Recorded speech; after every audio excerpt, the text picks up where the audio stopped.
And here it starts. Islam burst out of the Arabian Peninsula and immediately starts attacking the Middle East.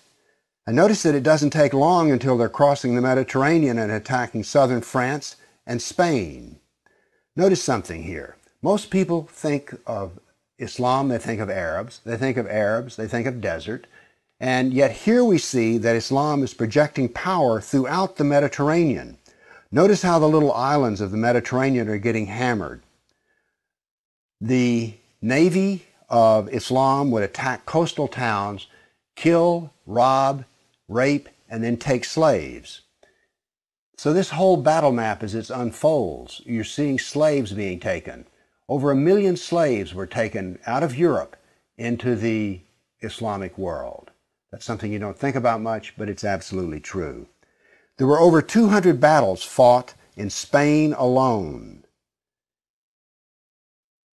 And we also see, however, on the east coast in Turkey, that Islam is trying to break into Europe.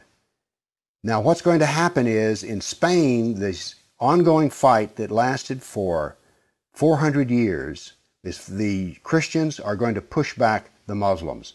But now then what has happened over in the east is that Constantinople has fallen, and now then Eastern Europe is getting hammered. The jihad now comes to Eastern Europe. It's pushed out now of Spain. Northern Africa is now completely Islamic. The Middle East is completely Islamic. This is all jihad, relentless jihad. And why is it so relentless? Well, Muhammad was relentless in his jihad. And these people are good students of Islam, and so it's against the kafir, on and on. It was traditional that when the Sultan came to power, the brand new Sultan, he would immediately try to launch new wars because he was going to be noted in his Islamic history as to how well he fought against the kafir. So that's what the jihad looked like over that time period, 548 battles. But remember, when you bring up jihad, people want to bring up the Crusades. So I also prepared a dynamic battle map of all the offensive raids of the Crusaders. Let's watch it and make a comparison. And so it begins. The Crusades enter into Turkey and the Middle East. Battles go on, but aren't there far fewer than you thought there might be? And here we go. The last battles are fought, and that is the end of the Crusades. So now then we can talk about some facts. Yes, there were Crusades, but notice they ended centuries ago, and jihad is being practiced today. Jihad has been with us for 1,400 years. There is no comparison between jihad and the Crusades, certainly not a moral comparison. And when you're looking at the Crusades, remember, in one sense, all of the Crusades were defensive wars. Why?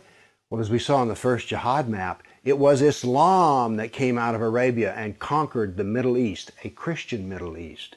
And so the Crusaders were trying to free their Christian brothers and sisters from jihad. So there's no moral comparison at all. The motivation of the Crusaders was to free Christians. The purpose of jihad is to enslave the kafir.